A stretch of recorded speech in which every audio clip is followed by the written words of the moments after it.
안녕하세요 여러분, 세상 들어보기입니다.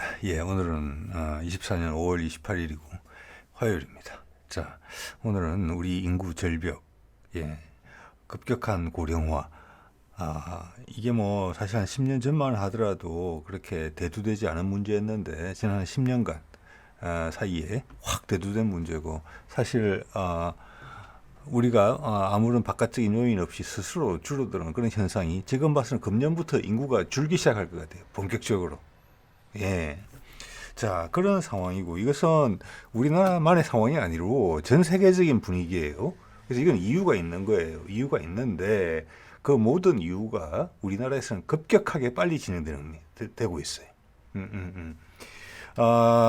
그래서 오늘 일본의 예도 한번 살펴보고, 또 한편 우리는 남북 간이 분단이 돼가지고 사실 고생을 많이 한 거잖아요. 양쪽 간에 사람도 많이 죽어나가고.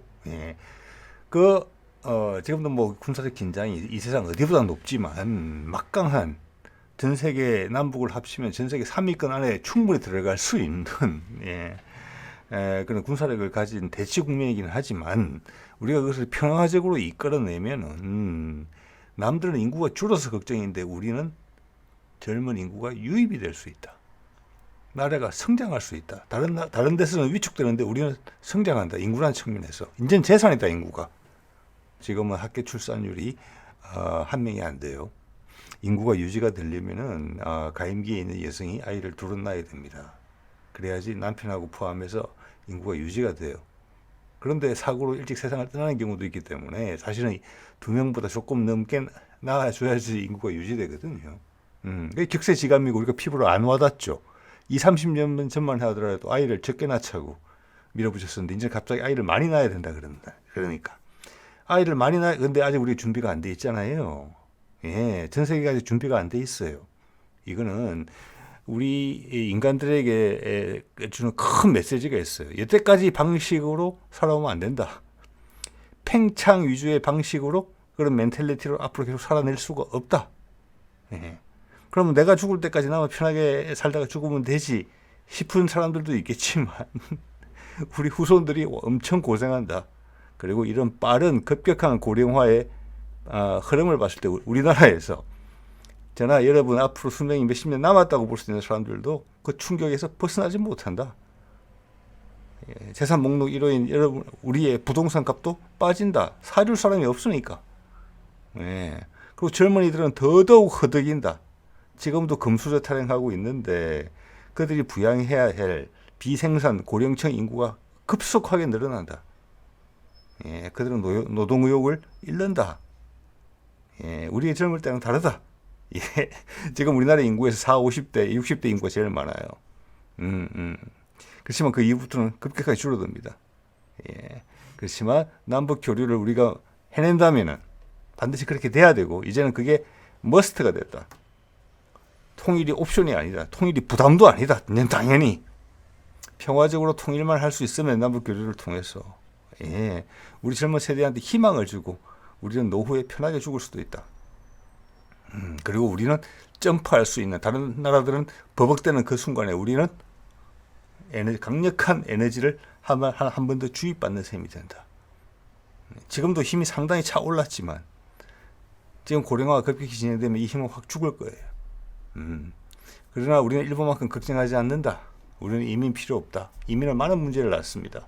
물론 이민이라는 측면에서도 이미 뒤에 보시겠지만 우리 다문화 인구가 100만 명이 넘었더라고요. 벌써 제 생각보다 훨씬 많았습니다.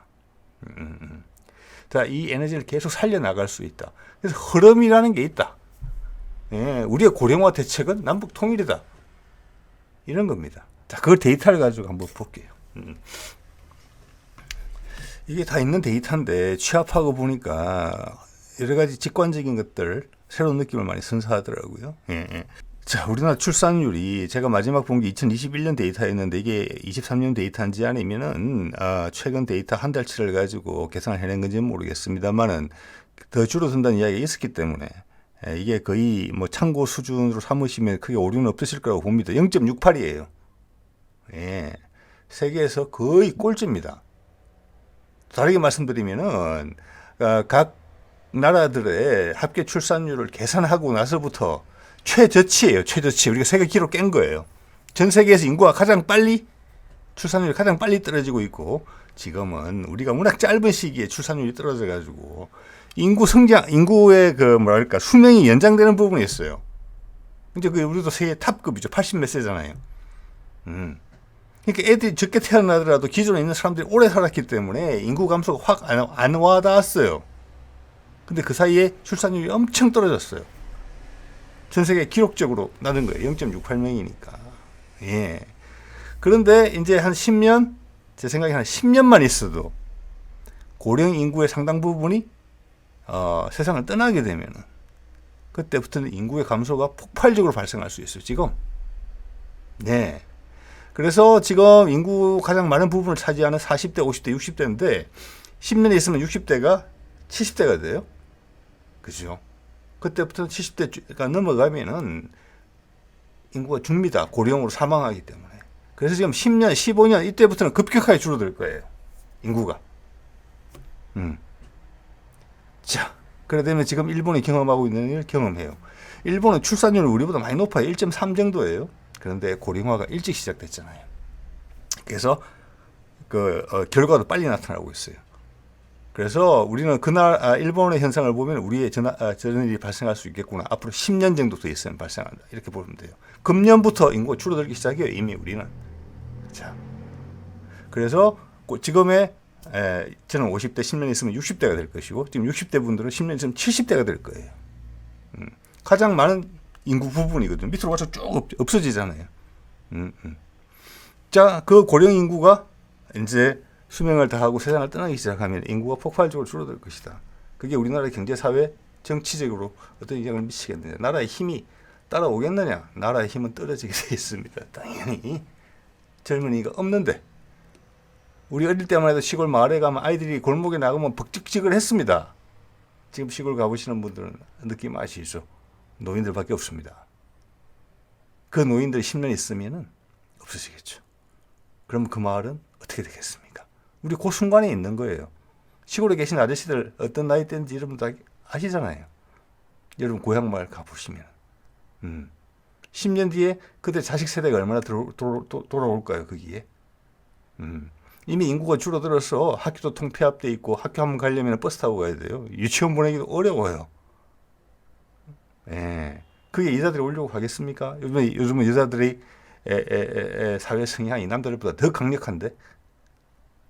자, 그럼 그 차이를 좀 더 이민으로 메워야 돼요. 자, 이민에 의한 많은 문제들은 유럽 국가에서 보고 있죠. 최근에 미국까지 포함해서. 그래요. 그런 부분 한번 보자는 겁니다. 자, 이거 예전에 한번 썼던 자료인데 OECD 주요 학교 출산율 한국 0.81, 2021년 기준인데 OECD에서도 꼴찌고 전 세계에서도 꼴찌예요, 그냥. 예. 일본은 1.30이에요. 예. 근데 인구가 2023년에 일본 인구가 얼마 줄었는지 아십니까? 80만 명이 줄었습니다. 80만 명이. 그 1억 2천 몇백만 되잖아요. 몇십 년 있으면 1억 밑으로 떨어질 거예요. 1억 밑으로 떨어지기 전에 그 나라는 엄청나게 많이 망가진다고 보셔야 돼요. 사회가 돌아갈 수가 없죠. 근로의욕과 생산 능력이 있는 세대가 줄어들고 노인들이 많아지니까요. 경제가 무너지는 거예요, 그러면. 예. 그들의 엔화 가치가 줄어드는 게 여러 가지 요인이 있겠지만 이런 부분도 충분히 상관이 있다고 봐요. 우리 돈으로 다 원화로 가지고 있잖아요. 내가 이 돈을 쓰면 누가 일을 해줘야 되고 돌고 돌아서 그 가치로서 한국이라는 가치로서 이 원화라는 수표의 가치가 유지되는 거예요. 금이 아니니까. 예. 근데 한국이라는 나라 전체가 위축된다. 그럼 우리의 원화의 가치는 떨어지는 거예요. 예. 좀 더 치고 올라오는 젊은 나라의 돈이 가치가 더 생기게 될 거예요. 우리는 지금 그걸 피부로 못 느끼지만 이제 이런 거 줄어들기 시작하니까 10년밖에 안 남았다는 말씀을 드리는 거예요. 예. 자, 미국도 1.66 이렇죠. 그래서 이거는 전 세계적인 분위기다. 좀 이따 데이터 하나 보여드리겠습니다. 우리나라만의 독특한 이런 건 아니에요. 우리나라가 가장 앞서가고 있어요. 이 부분에서도. 네. 근데 가장 멋진 타겟을 가지고 있기도 하죠. 그게 우리나라가 다이내믹한 겁니다. 앞으로도 한참 동안 다이내믹할 것 같습니다. 역동적일 것 같습니다. 자, 이 다른 데이터를 보니까 한국이 전 세계를 취합한 것 같아요. 207등이에요, 전 세계. 207등. OECD에서 꼴찌지만 전 세계에서 꼴찌라는 걸 보여드리는 겁니다. 이런 적나라한 데이터를 보셔야 돼요. 예. 자, 0.68명이다. 그래서 이거는 출산율 조사를 한 이래로 최저치다. 아마 기록을 기네스북에 들어가는 거예요. 예를 들면. 네. 자, 여러분이나 많은 분들이 태어나셨을 70년대 초반만 하더라도 4.53병이었습니다. 저 때부터 셋만 낳아 잘 기르기를 했죠. 근데 그게 80년이 넘어가면서 80년대에 들어오면서 2명 이하가 돼요. 자, 저때는 이제 정책이 성공을 한 거죠. 근데 쭉 가다가 2021년에 0.81, 2023년, 2024년에 0.68까지 떨어진 거죠. 예. 그래서 지금 한 3, 40년간에 30년 만에 고령화가 초고령화가 도달한 거예요. 예. 그러니까 우리한테 피부를 안 와닿죠. 우리는 지금 있는 그대로 우리가 우리 자산을 일으켜왔던 그 방식 그대로 우리 자식들이 또 물려받을 것 같이 생각하지만 전혀 아닙니다. 전혀 다른 세상이 오게 될 것이고 그 변화를 먼저 우리 파악을 한 다음에 우리가 처신을 해줘야 돼요. 이렇게 변화가 많이 있으니까. 그죠? 저 때는 쌀도 수입하던 시절이잖아요. 70년대, 60년대는. 그죠? 그래서 통일벼 먹고 그랬잖아요. 자, 그때는 그런 정책을 했어요. 인구를 줄였어요. 그래, 인구를 안정화시켰어요. 근데 한 40년, 50년 더 있다가는 이제는 인구를 늘려야 돼요. 어떤 식으로? 예, 우리 세대 때 닥친 환경에 특정한 대응을 우리가 해줘야 되는 거예요. 여러분이나 제가. 자, 인구 구조를 볼게요. 이게 왼쪽에 1960년대 인구 피라미드죠. 전형적인 후진국형이고 중위 나이가 전 인구를 나이대로 줄을 세우면 가운데 인구 딱 절반 때 딱 잘랐을 때는 나이가 몇 살이니? 그때 2,500만이었으니까 1,250만 번째 서 있는 사람의 딱 꺼내서 너 몇 살이야? 물어봤더니 그때 19살이었어요. 19살. 예. 자, 인구 피라미드 이러면 이거는 이제 소위 말하는 후진국형이죠. 인구가 엄청나게 늘어나는 형태에서 애들이 엄청나게 놓는다는 이야기가 아니잖아요. 2024년 지금 5,100만이에요. 인구가 1960년보다 2배 늘었어요. 근데 이게 피크일 가능성이 커요. 남한에서. 이제 줄어들기 시작하니까. 5,100만인데 보십시오. 예. 40대, 50대, 60대가 제일 많아요. 오른쪽 가운데 있는 피라미드 가운데로 한 5, 60대에서 잘라보세요. 이렇게. 그러면 그때는 1960년대 피라미드가 딱 올라가 있어요. 근데 그 밑으로 역피라미드가 되어 있어요. 역삼각형이. 인구가 엄청나게 줄었다는 거죠. 애기들이 없잖아요. 지금. 애기들이. 예. 여러분이나 저나 도시에서 학교 다니는 분들은 그때 오전반, 오후반 다니신 분들도 계실 거예요. 저는 시골에 살았습니다만은 제가 나온 초등학교 그때 6반까지 있었어요. 한 반에 60명 정도 됐던 것 같아요. 지금 같더니 시골이 20명 정도 돼요. 그래서 반이 줄었어요. 그 많던 교실들을 다 특화실로 쓰고 있더라고요. 자, 그런데 2072년에 가면은 앞으로 50년 뒤에 가면 인구가 1,500만 명이 줄어든다. 근데 저렇게 줄어드는데 아무 변화 없이 그냥 세상이 그냥 줄어들겠습니까? 나라가 망가진다는 뜻이에요. 저렇게 되면은 젊은 인구 한 사람이 부양해야 될, 일하는 사람이 부양해야 될 노인의 숫자가 훨씬 많아져요. 이전에 세대 갈등으로 무너진다고 봅니다. 예, 내가 평생 모은 자산 가지고 넉넉하게 살고 싶겠지만 이렇게 되면 용인이 안 돼요. 그게.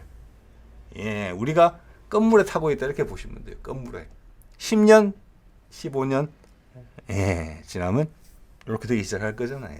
우리 나이대가, 여러분이나 저 나이대가 생산 가능 인구에서 벗어나게 되면 이미 시작되는 거예요. 10년, 15년이잖아요. 예.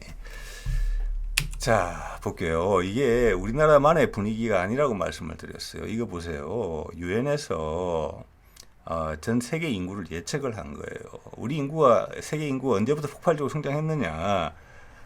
산업혁명이 일어나면서 생산력이 증가하면서 더 많은 인구를 우리가 보살필 수 있게 됐어요. 생산력이 늘어나면서 우리가. 예. 그걸 뭐 식량으로 이야기하든 기술로 이야기하든 우리 에너지가 많아진 거예요. 인간이라는 에너지가. 그러니까 생산을 많이 하기 시작했어요. 인구가 기하급수적으로 늘었죠. 그래서 그게 2000년 무렵에 까지는 성장하는 세상이었어요. 근데 여기 보시면 2000년 이후부터는 이제는 고령화로 들어간다. 고령화로. 예. 자, 여러분 이거는 예전에 생물 시간에 보셨을 거예요. 예를 들어서 제한된 공간에다가 쥐를 키우는데 여러 가지 여건을 맞게 해주면은 숫자가 S자국수로 확 늘어요. 그렇지만 어느 순간을 넘어서게 되면은 공간이 부족해지고 먹이도 부족해지고 그렇기 때문에 질병도 생기고 서로 싸워요. 그래서 숫자가 줄어드는 거예요. 그래서 S자가 되는, S자의 꼭지가 되는 겁니다. 우리 인간도 지금 그런 패턴에 와 있다고 유엔 자료가 이야기해 주는 거예요. 우리는 인간이잖아요. 최악의 경우는 이게 전쟁이 될 수도 있어요. 이 시점에 지금 벌어진 일이 미국과 중국 간의 패권 경쟁이에요. 전 세계적으로 인구가 조금씩 줄어들고 있어요. 아까 보셨죠? OECD 국가 중에 대부분 다 2.0 밑이에요. 북한도 1.9밖에 안 돼요. 자, 이것은 뭐냐? 우리가 산업혁명 이후에 에너지를 늘려왔지만 그 에너지가 늘리는 게 이제 한계가 도달했다. 그게 먹는 거든지 기술이든지 모든 부분에서 기회라든지. 그래서 우리가 그 압박을 받고 있는 거예요. 전 세계 인류가 그 압박을. 애기 놓으면 힘들 것 같은데 우리가 옛날보다 부자인지는 모르겠지만 여유 공간이 없다는 걸 느껴요. 지금 천장에 딱 붙어 있다고 느끼는 거예요. 지금 여러분 아시죠? 비닐하우스에서 나무를 키우면 나무가 비닐하우스 끝까지 딱 다가가면 이렇게 있죠. 자라지 못하고. 그게 전 세계에서 발생한 일이에요. 우리가 그걸 가장 빨리 하고 있어요. 그만큼 젊은 세대는 답답하다고 느끼는 거, 더 이상 갈 데가 없다는 거예요. 기회가 창출이 안 된다는 거예요. 자, 그러면 심하면 전쟁으로 이걸 해소하려고 할 수도 있어요. 내가 먼저 살아야지. 내가 힘이 있으니까. 그럼 전쟁이 되는 거예요. 사람 사이에서. 동물하고 똑같아지는 거예요. 아니면 스스로 줄이든지. 인간은 지금 스스로 줄이고 있어요. 아기를 안 놓잖아요. 전 세계적으로. 그겁니다. 그래서 우리만 탓할 건 절대 아니에요. 근데 우리가 가장 극심한데 우리는 가장 멋진 대안을 가지고 있어요. 그래서 이 문제 해결하는데 이게 뭐냐? 이제는 성장이 아니고 안정이 되고 스스로를 제어를 해야 된다는 거예요. 그래서 지금 4차 산업이라는 부분이 핵심이 기술이 그거예요. 우리를 제어하는 기술이에요. 우리의 생산력을 더 증대시켜서 더 큰 시장을 만들어내는 그런 기술이 아니에요. 자, 그래서 남자 여자의 어떤 성적인 개성도 지금 달라지고 있잖아요. 우리나라부터. 요즘 보면은 중고등학교에서 공부 잘하는 아이들이 여자아이들입니다. 7, 80년대 중고등학교 다니신 분들은 아실 거예요. 그때 전국 모의고사 같은 거 보면은 항상 남자아이들이 공부를 훨씬 더 잘했어요. 여자애들보다. 그래서 남자들이 우리가 좋구나 이렇게 생각하기도 했었는데 지금 보면 그게 아니에요. 여자아이들 그때는 사회적 부담감이나 이런 것 때문에 남자애들은 더 열심히 해야 된다는 동인이 있었고 여자는 그런 동인이 약했어요. 왜? 그 당시에는 사회적 활동량이 제한되어 있기 때문에 대학도 시집 보내려고 보내던 때지 않습니까? 그런 아이들이 공부를 열심히 할 이유가 없잖아요. 여자애들이. 지금 아니라는 거예요. 여자아이들이 동인이 더 많아요.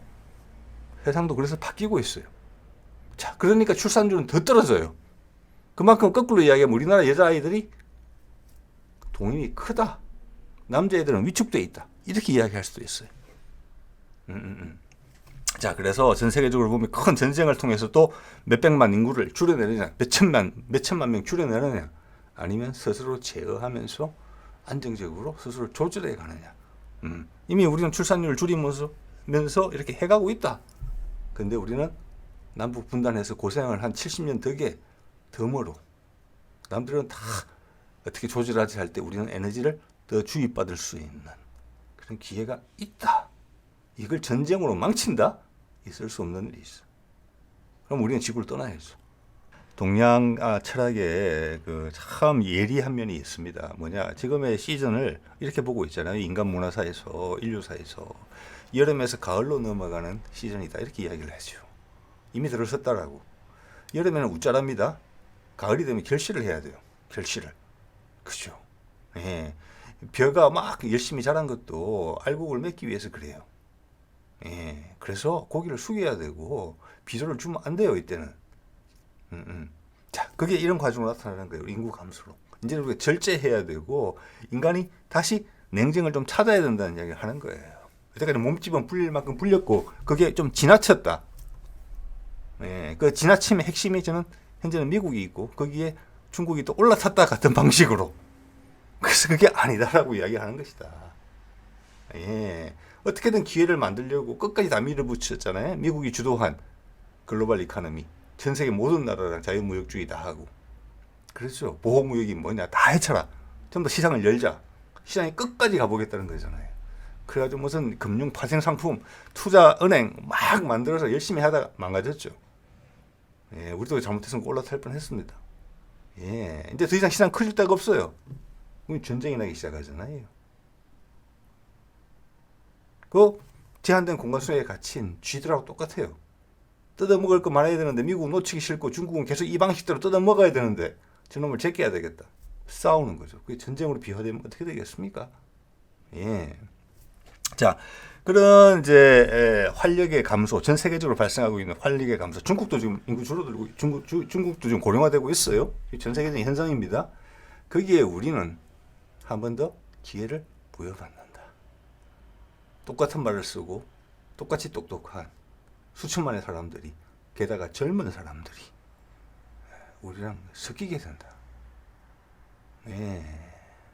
그래서 남들은 위축되는 그런 고민 속에 위축의 고민에 빠져 있을 때 우리는 여유를 가지게 된다. 거꾸로 이야기해서 또 남북 교류가 되면 그 자체가 새로운 기회를 창출하기 때문에 주위의 지금 세상의 변화가 남북 교류를 부추기는 그런 부분이 분명히 있거든요.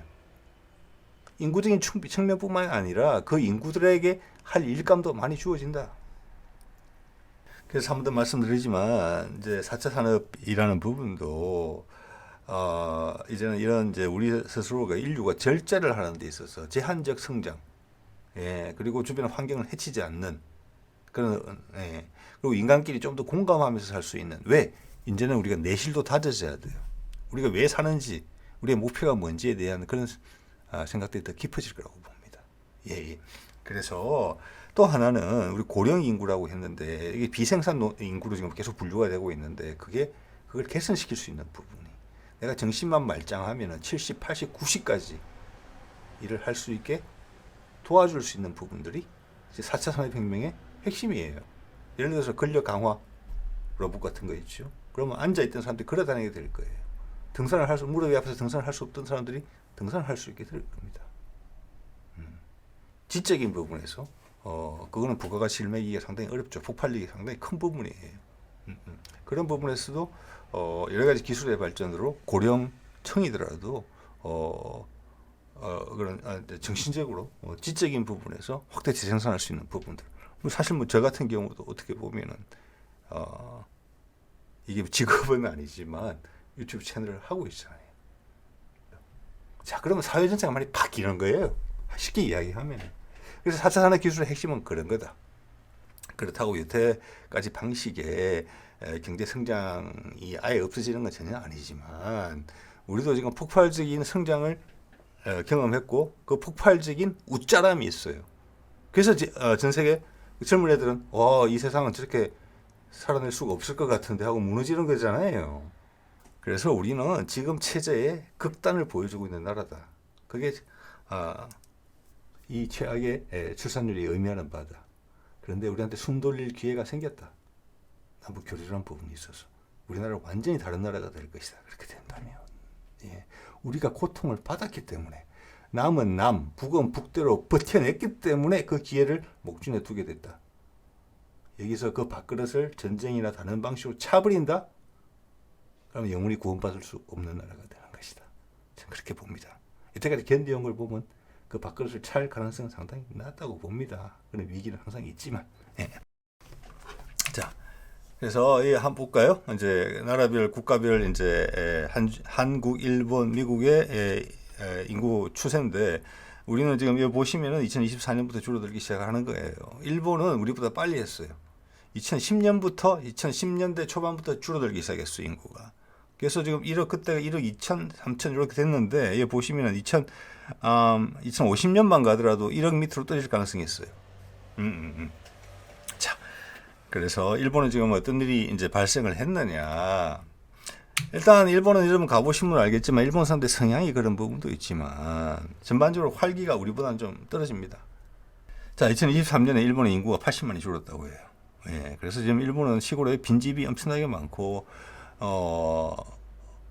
그 싸게 살려면 싼 집을 많이 살 수 있다고 해요. 우리나라 아직 그 정도 아니죠. 예, 뭐 시골 빈집들 서울 근교는 비싸죠, 오히려. 별장으로 쓴다고. 그렇지만 그런 과정이 10년, 20년 돼서 지속된다고 생각해 보세요. 예. 자, 이미 그런 이제 신호는 많이 나오고 있는데 다른 현안들이 많다 보니까 그만큼 부각이 못 되고 있는데 게다가 우리 정책 당국자들은 염두에 두고 있다고 생각합니다. 남북 교류에 대해서. 예. 그래서 우리는 젊은 인구가 2천 몇백만이 늘어날 가능성이 높아요. 엄청난 기회 요인이에요, 우리한테. 예. 자, 80만이 감소를 했다는데 우리나라로 치자면은 충청도에 있는 청주, 경기도에 있는 부천, 이런 도시들의 인구가 80만 명 정도 되는 것 같아요. 제가 찾아보니까 이 정도 도시가 하나 없어졌다고 보시면 되는 거예요. 네. 예. 자, 이런 게 연거푸 패턴이 계속 이어진다. 우리가 지금처럼 자산 목록 1호인 부동산의 가격이 이렇게 유지될 수 있겠습니까? 그렇지 않아도 거품이 많이 껴 있는데. 네. 자, 다문화 인구도 지금 110만이 넘었었고요. 예. 그래서 시골에 가보면은 학교에 한 반에 한 명이 아니고 여러 명씩 된다고 해요. 다문화 가정 출신 아이들이. 예. 우리는 그래도 일본보다는 문화적 포용성이 되게 넓어서 잘 마무리가 되는 것 같아요. 그렇게 큰 문제 안 생기고. 그렇지만, 우리 인구가 되게 부족한 상황에서 기회 요인은 있으면 우리가 아무리 불법이라고 지칭한다 하더라도, 엄청난 규모의 이민자들이 지금보다 훨씬 강력한 압박으로 또 내부에는 진공이 형성된 거잖아요. 일할 수 있는 인구가 줄어드니까 빨아들이는 거예요. 지금 같은 글로벌 시대에. 그게 10년, 15년 있으면 본격적으로 나타난다는 거죠. 그런 것들이. 그런 게 없으면 내 자산 가치가 떨어지는데, 땅값이 떨어지는데, 땅을 놀릴 수밖에 없는 상황이랑 그 땅을 일굴 수 있는 사람이 있는 거랑 그 땅의 가치는 다르잖아요. 그죠? 그리고 거기서 생산품이 나오고, 그죠? 그 땅을 놀리느냐, 아니면 수요가 있어서 집을 지어서 파느냐, 이 차이도 천지 차이예요. 그러니까 우리 목전에 있다는 것이 일본은 지금 그 일이 지금 현재 발생하고 있다는 겁니다. 그래서 이런 충격이 없이 묻어가려면은 향후 한 10년에서 15년 사이에 남북 간에 활성화가 돼야 된다. 그럼 부드럽게 확 치고 올라갈 수 있다. 여러 위험 요인들이 많이 있죠. 여러분 다 알고 계시는 부분들이죠. 예. 자, 또 하나 이런 부분이 있죠. 가처분 소득 대비 부채 비율이 한국이 상당히 높은 부분이 있죠. 대부분이 이제 아파트 사는 데 들어갔다고 봅니다. 예. 그래서 빚으로 산 자산 목록 이런데 이것이 10년, 15년 있으면은 인구 구조의 변화로 인해서 지금과 같겠느냐? 이런 거 한번 잘 생각해 보셔야 돼요, 여러분. 남북 교류가 되면은 우리 부동산 값은 어떻게 될 것인가? 그거는 남북 교류의 활성화됨으로 해가지고 우리 경제 규모가 얼마 만에 남북한 합친 것에 한반도의 경제 규모가 얼마 만에 빨리 커지느냐? 한반도라는 전체가 새로운 경제 체계에 있어서 얼마나 길목 노력을 하느냐? 해양 세력과 대륙 세력이 만나는 그 기점으로서의 영향을 발휘하느냐? 그렇게 되면 계속 오를 수 있겠지요. 제로 내리지는 않겠지요. 예. 자, 뭐 이런 생각을 해볼 수가 있고요. 자, 이런 것 때문에 아기를 안 놓는다라는 이유 중에 하나인데 종합적으로 말씀드리지만 지금까지 여름이라는 시즌에 우리가 웃자란 경제 체제, 예, 갈 때까지 갖고 있는 농이겠죠. 먼저 미국발 금융이 몇 번 터졌잖아요. 예. 거기에서는 중압감을 우리가 사람이 다 느끼고 있다는 겁니다. 생활 수준은 높아졌지만 빠듯한 느낌은 옛날보다 훨씬 더하다는 거예요. 올라갈 공간이 없어요. 우리 7, 80년대는 열심히 하면 다 살 수 있어. 노력하자. 이게 아니라는 이야기예요. 더 이상. 예. 그게 그냥 출산율이 말해주는 거예요. 애기, 가족, 남녀간의 사랑? 거기에서 애기 태어나는 거니까. 그걸 싫어하진 않아요. 우리 본능에서. 그 본능이 몇십 년 만에 바뀌겠습니까? 그거 아니에요. 자, 이것도 하나는 재밌는 게 이거예요. 성별 정치 성향이 전 세계적으로 바뀌고 있어요. 여자들이 더 적극적으로 바뀌고 있어요. 남자들은 수동적으로 바뀌고 있어요. 이 그림 보이시죠? 왼쪽이 한국, 가운데가 미국, 오른쪽이 독일인데 2000년 넘어서 1990년대부터 시작해가지고 바뀌기 시작했어요. 우리는 늦게 시작했어요. 예. 그런데 그 차이의 폭이 급격하게 갈라지고 있어요. 이렇게 남녀 간에 전 세계적인 패턴이긴 해요. 근데 우리나라가 그게 더 심해요. 이것은 이게 있는 겁니다. 남자, 여자라는 게 여러분 태극기, 우리 태극이 있잖아요. 주역이라고 볼 수 있는데 한쪽이 세면 나머지 한쪽은 밀리게 돼 있어요. 그게 인생의 진리예요. 둘 다 세지지 않아요. 예, 세상의 진리예요, 그게. 예. 한쪽이 누르면 한쪽은 밀려 들어가야 돼요. 그게 이걸 보여주는 거예요. 한국의 젊은 여성들은 지금 18세에서 29세거든요. 예전에 우리 엄마 스타일이 아니다, 이모 스타일이 아니다, 고모 스타일이 전혀 아니다예요. 거기에 반해서 남자는 여자들의 에너지가 솟아오르니까 남자들은 찌그러지는 겁니다, 지금. 자, 우리 이제 동양사상에서 이야기하는 게 그잖아요. 봄, 여름까지는 양의 기운이 있어요. 왜? 치고 올라가고 뻗쳐야 되니까. 양의 기운이 있어요. 예. 봄부터 여름의 계절을 생각해 보세요. 그때 양의 계절이에요. 예. 그러다가 태풍 한번 치고 웃자랐을 때, 그 다음 가을로 오면 기온이 확 떨어집니다. 자, 그럼 불필요한 것들 떼내고 내실을 챙겨요. 그때부터는 음의 기운이 강해지는 겁니다. 겨울까지 갈 때. 그래서 여러분이나 저나 살고 있는 인생이 지금 여름에서 가을로 넘어가는 그 시즌부터 해서 가을의 초입을 살다 갈 거예요, 우리는. 이것이 강력한 신호라고 봅니다. 예. 여자들의 기운이 세져요. 남자들보다. 모든 부분에서 그렇게 될 거예요. 그래서 이거는 결혼관, 사회 구조, 이런 모든 부분에서 달라질 거예요. 예. 일본만 하고만 비교를 해보더라도, 일본에 제가 옛날 회사 다닐 때 일본 출장을 가보면, 일본은 회사에 임원의 여자들이 상당히 드뭅니다. 우리나라는 확 늘어서 지금 아주 많잖아요. 예. 지금은 여자들이 뭐 개딸 이런 이야기도 하더라고요. 정치판에서. 그게 자연스러운 현상이고 우리가 거기도 선두를 달리고 있어요. 우리나라는 정말 다이내믹해요. 그래서 여기에 대한 해결책도 나올 거고, 그 해결책을 강구하는 동안 우리한테 몇십 년의 시간을 벌어줄 수 있는 여유를 북한과 남한이 교류를 하면서 가지게 될 거라는 이야기입니다. 예.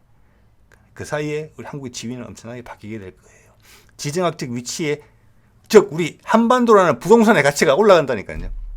크게. 지금 남한에만 찌그러들어서 사실 섬나라잖아요. 북한을 통해서 대륙을 못 가니까. 그런데도 지금 이런 거품이 많이 끼어 있는데, 그 거품이 꺼지면서도 한반도 전체의 부동산 지정학적 거점으로서의 유용성이 극대화되기 때문에 안정되지만, 거품이 빠지지만 그렇게 많이 안 빠질 것이다. 전체적으로 워낙 커지니까. 그거 우리한테 주는 기회죠. 남북 교류가 가져다 주는 기회죠. 북한 사람들 한 10년, 20년은 그들의 생활 수준 향상을 위해서 아주 열심히 일할 수 있을 거예요. 지금 우리나라에 들어와 있는 그 어떤 이주 노동자들보다 더 열심히 일할 거예요. 아이들도 많이 놀 거예요. 지금 군대 간다고 아이들도 못 놓잖아요, 그 사람들이. 우리 인구가 계속 젊어질 가능성이, 그 여유가 있으면 남한 쪽의 젊은이들도 생각이 바뀌게 돼요. 왜냐하면 다르니까, 훨씬 안정감이 있으니까. 그때 이런 느낌 들 거예요. 아, 우리가 남쪽에 이렇게 갇혀 있어가지고 되게 긴장이 있었구나. 항상 어떤 긴장하에 있었구나. 그건 풀려봐야 아는 거거든요. 그런 느낌은. 네. 자, 북한과 남한의 인구, 이 자료가 있더라고요. 북한은 21년 자료인데, 북한도 지금 출산율이 1.91밖에 안 돼요. 인구가 줄어들고 있죠. 그런데 인구 피라미드를 보세요. 몸통이 두꺼워요. 그리고 밑에 내려올수록 아기들 좀 더 많이 태어나고 있어요. 관리를 하고 있다는 거예요. 그래서 이 몸통형은 인구가 유지되는 형이에요, 지금. 그런데 통일이, 남북 교류가 돼서 북한의 경제가 활성화되고 130만이나 되는 젊은이들이 민간으로 풀려나와서 결혼을 하고 짝을 만나서 자주 사랑을 나누게 되면은 이건 더 늘어날 수 있는 일이 있다고 봅니다. 우리나라 비교해 보세요. 오른쪽에 있는 거. 불쌍할 정도예요. 이게 지금 세계 기록이라는 거잖아요. 이렇게 아기를 안 놓으니까 끝에가 항아리라고 쳐도 서 있지도 못할 정도잖아요. 가운데만 배가 불룩한 항아리, 이런 항아리 못 서 있습니다. 이겁니다. 이 두 개가 섞으면 어떻게 될 것인가. 플러스 알파까지 올 수 있다는 이야기를 제가 말씀을 드리는 거예요. 남한의 인구 구조까지 바뀐다는 거예요. 자, 합치면 8천만 명 정도 되고, 그러면은 프랑스, 독일이나 영국 정도의 내수 시장이 되는 거예요. 그 자체로 안정돼 있어요. 그러면서 한반도가 소통되면서 바다는 바다 쪽으로, 대륙은 대륙 쪽으로 사통팔달의 지역이 되게 돼요. 지금 그림이. 이거는 이제 미중 패권 경쟁의 결말, 러시아의 역할 이런 게 크고 지금 드라마틱하게 진행이 되고 있죠. 예. 자, 지금 우리나라의 중위 연령은 46세예요. 아까 1960년에 19세였거든요. 제가 봐서 북한의 중위 연령은 30대 내지는 20대일 거라고 봅니다. 30대 정도일 가능성이 높다고 봐지네요. 예. 우리보다 한 15세에서 20세 정도 젊지 않을까 싶습니다. 예. 자, 이거 한번 볼게요. 이것도 상당히 의미하는 바가 커요. 보기에 따라서 남북은 예상 수명인데 파란색이 남한이고 빨간색이 북한인데 여기 보시면은 1950년 즉 남북전쟁이 한국전쟁이 발발했을 때 기대 수명이 양쪽이 다 20살 내지는 20살 이하였어요. 예, 못 산다는 거거든. 전쟁을 주고 나간 거잖아요. 자, 전쟁 끝나고 양쪽 다 쭉 수명이 올라갔어요. 그래서 현재 우리나라는 뭐 세계 최고 수준이 80세가 넘으니까 북한도 나쁘지 않아요. 제가 봐서는 70세에서 72, 3세 정도 되는 것 같거든요. 현재. 자, 그러면 과거에 우리나라가 아마 72, 3세 되는 게 1980년대, 90년대 요때 요 정도였을 거예요.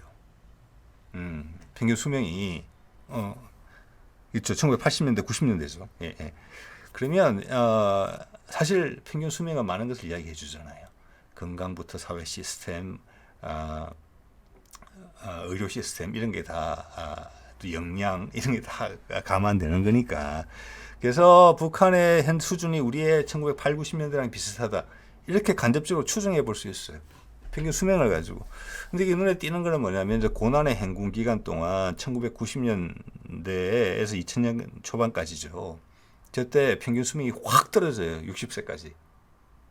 이때 굶어 죽은 사람이 100만에서 300만 된다는 그 시즌이잖아요. 많은 사람들이 중국 거쳐서 남한에도 많이 들어왔던 그 시즌이 저 시즌이에요. 저 기간이에요. 그 안정돼서 2000년 초반, 2005년 이럴 때부터 다시 괜찮아지기 시작했거든요. 예, 그리고 계속 꾸준히 올라가고 있어요. 북한이 나쁘지 않아요. 현재는. 저 때는 엄청나게 나빴던 거죠. 그때 뭐냐? 구소련이 붕괴해서 1990년에 붕괴했죠. 예. 그리고 미국에 맞섰죠. 핵무기 개발하겠다고 그러고. 그리고 흉년이 왔죠. 전 세계에서 차단했죠. 중국도 도와주지 않았죠. 예. 그리고 우리는 뭐 미국의 어떤 큰 틀 속에 있었고, 미국은 자신감이 완벽한 상태로 구소련을 붕괴시켰고, 중국을 자기 편으로 끌어들여서 구소련의 붕괴를 촉진시켰어요. 그 중국은 북한을 도와주지 않았어요. 몇백만이 굶어 죽는데 6.25 때는 피를 나눈 동지로서 전쟁을 해놓고 그때 중국이 북한에 이제 베풀었던 것은 전부 다 이제 뭐라고 할까 리셋됐다고 봐야 되겠죠. 자, 그런 와중에서도 북한은 수그러들지 않고 미국에 저항을 했죠. 미국은 힘이 짱짱하게 올라와 있을 때잖아요. 클린턴 때. 예, 구소련을 붕괴시켰으니까 그 어떤 전리품 모든 걸 다 할 수 있다고 자신감이 급충만한 상태였어요. 알통에 힘이 빡빡 들어가 있는 상태였는데 그게 저항을 했죠. 모든 갓 패권 자리에 오른 미국인데 그의 말을 누가 따르지 않을 수 있겠습니까? 그런 면에서 우리는 약간의 변명을 해볼 수는 있어요. 예, 최소한 우리가 그때 그 일을 가지고 북한을 욕을 하지 않으면. 그렇기 때문에 전 세계가 북한에 일말의 도움을 주지 않았죠. 몇몇 뭐 인권단체에서 하는 것 빼고는. 예, 그래서 그걸 200~300만 명이 죽어 나가면서까지 버텨냈고 지금 이 평균 수명을 보더라도 조금씩 회복을 하고 있는 거잖아요. 현재로서는 좀 비틀거리고 있지만. 그래서 그래서 타이밍을 생각하셔야 돼요. 북한이 지금도 뭐 보면은 뭐 곧 붕괴될 것 같은 그런 이야기를 하는 사람들이 많은데 탈북자들 위주로 과연 그렇겠느냐? 예, 저때도 안 망했는데. 예. 푸틴이 북한 와가지고 지금 북한에 대한 투자를 해주겠다.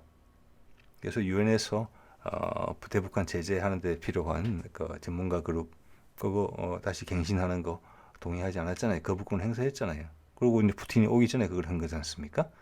북한 도와주겠다는 거예요. 이제. 북한 망하겠습니까? 안 망하죠. 우리가 초조해지면 더 초조해지죠. 그 미국과 러시아가 지금 또 밀당을 하고 있는 거죠. 지금 시진핑까지 식은땀이 나고 있는 거잖아요. 지금 엄청나게 복잡하게 움직이고 있습니다. 남북 교류가 전 된다고 보고요. 전쟁 없이.